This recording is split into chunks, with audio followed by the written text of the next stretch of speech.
Baik adik-adik, kita lanjutkan materi SIM-RS-nya, di mana untuk materi kali ini, yaitu pengenalan modul SIM-RS ya. Jadi, seperti apa sih tampilan-tampilan dari sistem informasi manajemen rumah sakit ya, di mana salah satunya sudah pernah kita buat ya, database pasien itu merupakan salah satu modul dari SIM-RS.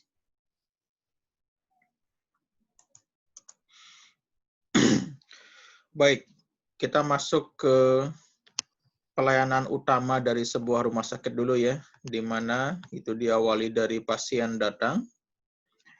Pasien datang ini dia akan menuju ke bagian registrasi pasien. Kemudian datanya akan di-entry. Setelah data di-entry disimpan, kemudian secara otomatis bagian-bagian lain seperti kasir, kemudian bagian registrasi rawat inap, poli, kemudian bagian penunjang berupa laboratorium, radiologi, termasuk juga ke apotek, data itu akan bisa dilihat oleh manajemen-manajemen tersebut ya.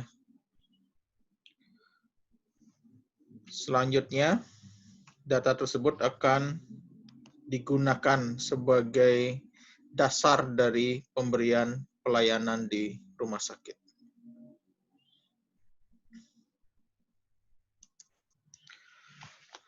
Baik, secara umum atau garis besar, saya bisa sampaikan seperti inilah layanan di rumah sakit. Di mana di bagian ini namanya pronopis ya. Di bagian pronopis atau layanan terdepan dari sebuah rumah sakit ada registrasi, kemudian ada bagian pembayaran di sana atau kasirnya, kemudian ada proses rawat jalan di poli, kemudian ada apotek untuk farmasi, ada bagian penunjang laboratorium dan radiologi, kemudian layanan IGD ya, atau UGD, unit gawat darurat, ada pelayanan gizi untuk makanan dari si pasien, kemudian ada tindakan keperawatan. Semuanya itu akan menuju ke bagian admission run-up ini, rawat inap ya, kemudian rekam medik dan keperawatannya juga. Di mana aplikasi front office ini itu diakomodir yang namanya DBMS ya, Database Management System yang sudah kita pelajari pada pertemuan database sebelumnya. Selanjutnya di bagian back office atau bagian manajerial ya. Di sini ada bagian keuangan untuk mengatur laporan keuangan, ada bagian eksekutif untuk menunjang keputusan dari manajerial, ada gudang untuk stok bahan-bahan habis pakai, obat-obatan, dan lain sebagainya. Ada juga logistik untuk peralatan-peralatan yang mendukung dari kegiatan di rumah sakit. Di mana semuanya ini membutuhkan yang namanya komunikasi dan kolaborasi. Dan juga membutuhkan yang namanya infrastruktur ya, bisa berupa komputernya, koneksi internetnya, kemudian jaringannya, printer, scanner, dan lain sebagainya. Ya, itu infrastrukturnya.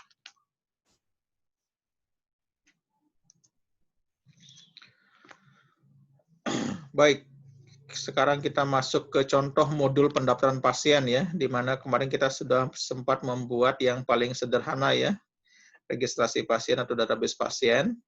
Dan ini adalah tampilan yang kompleks, yang lebih rumit, lebih detail dari sebuah pendaftaran pasien ya.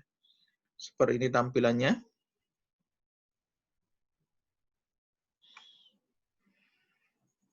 Ya, di sini disajikan data yang harus di-entry itu begitu lengkap.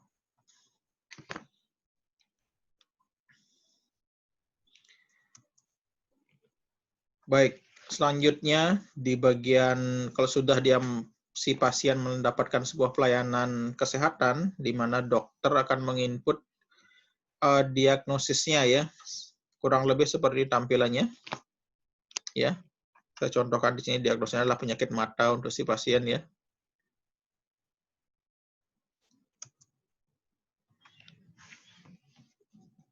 Oke, kemudian jika si pasien itu masuk ke poli atau rawat jalan ya, di sini akan masuk tampilan seperti ini ya. Data itu akan muncul di sini, data pasiennya, kemudian dia akan menuju ke poli mana, ada poli umum, ada Obgyn, THT, dan lain sebagainya.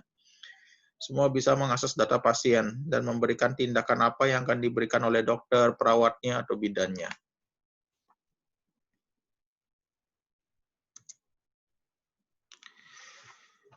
Kemudian dari tindakan di poli atau di rawat jalan tersebut akan menghasilkan sebuah rincian biaya tindakan ya. Ini data pasiennya, kemudian rincian biaya jasa medisnya apa, tindakan 1, 2, 3, tindakan keperawatan 1, 2, 3, tindakan kebidanan 1, 2, 3, semuanya itu ada biaya-biayanya. Ya, termasuk juga pemakaian obat. Obat apa yang langsung diberikan ke pasien, juga di sini sudah termasuk harga obatnya, jumlah yang diberikan, kemudian pemakaian alat ya. Alat apa yang digunakan oleh si pasien saat menerima pelayanan kesehatan. Nanti akan menghasilkan sebuah rincian biaya tindakan ya, seperti ini.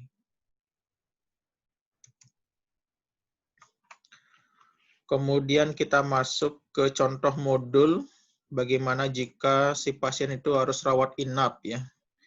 Yang membedakan dengan di poliklinik adalah di sini nanti ada yang namanya jenis kamar ya, jenis kamar yang digunakan ya, kemudian tanggal dia masuk rawat inap maksudnya ya. Kemudian ada data-data yang dibutuhkan lain seperti keluarga terdekat dan lain sebagainya. Jadi seperti tampilan pendaftaran untuk rawat inap ya. Di sini yang jelas di sini nanti ada nama ruang ya. Ruang ini maksudnya kamarnya tempat dia menginap. Kemudian ada kelas dari kamar tersebut ya.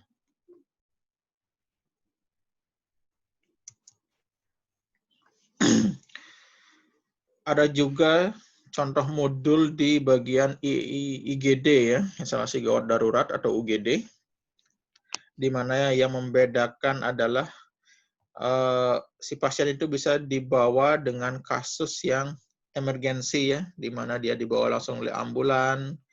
Kemudian ada juga yang datang sendiri, rujukan dari dokter lain mungkin, dari dokter praktek swasta, mungkin dirujuk ke rumah sakit, nanti akan dibuat registrasinya seperti ini.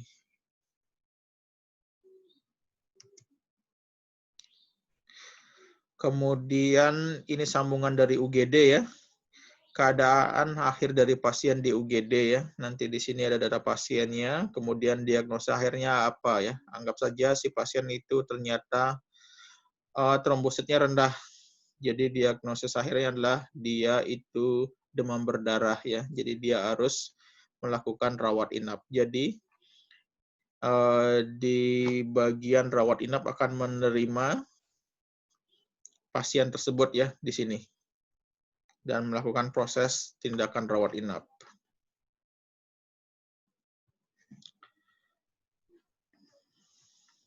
Oke, ini rincian biaya jika pelayanan kesehatan diberikan di UGD ya. Nah, ada tindakan keperawatan di sini nanti. Nama pasien tetap ada, di sini akan ditarik datanya. Kemudian ini rincian biaya tindakannya, pemakaian obatnya, pemakaian bahan-bahannya juga. Nanti akan ada total biaya dari setiap tindakan dan pemakaian obat dan bahan tersebut. Selanjutnya, jika si pasien itu harus masuk ruang operasi, data tersebut akan dipanggil juga dari sistem registrasi ke ruang operasi ya. Ini modulnya seperti ini. Di mana yang membedakanlah tindakan operasi yang didapatkan di sini ya, tindakan operasi ya. Seperti ini dia.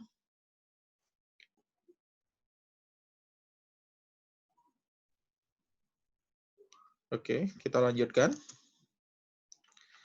Kemudian andai kata tindakan persalinan ya atau melahirkan,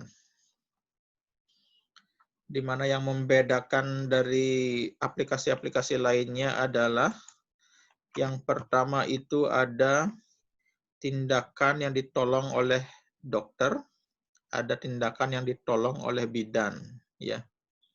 Atau ada tambahan juga jika si pasien sudah punya dokter obgyn, dokter SPOG yang sudah langganan, jadi dia masuk ke tampilan dokter tamu ya.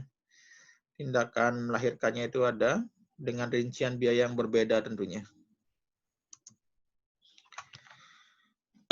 Oke, selanjutnya kita masuk ke sistem informasi farmasi ya, di mana sistem informasi farmasi ini di bagian apoteknya bisa melayani pasien secara langsung, ya, dan jadi gudang apotek untuk dirinya sendiri ya.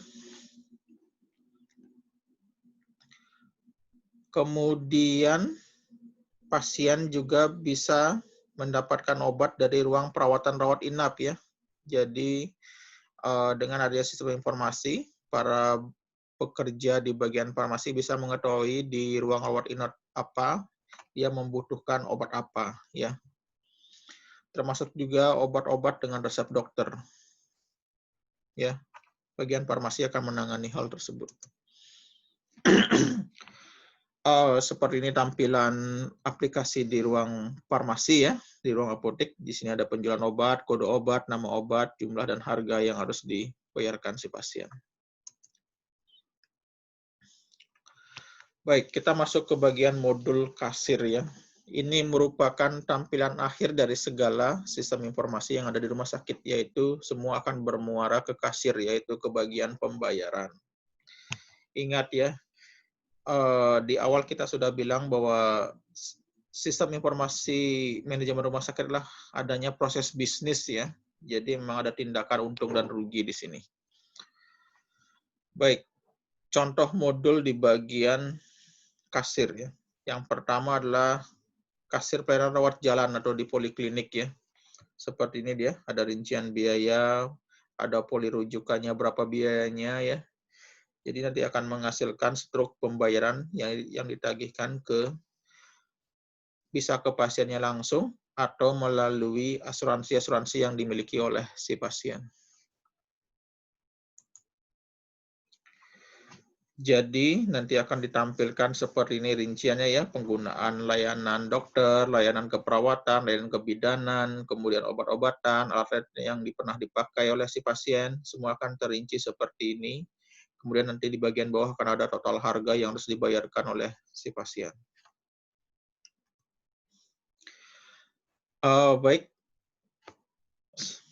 itulah pengenalan singkat seperti apa sih sistem informasi manajemen rumah sakit, aplikasi-aplikasi atau software yang digunakan.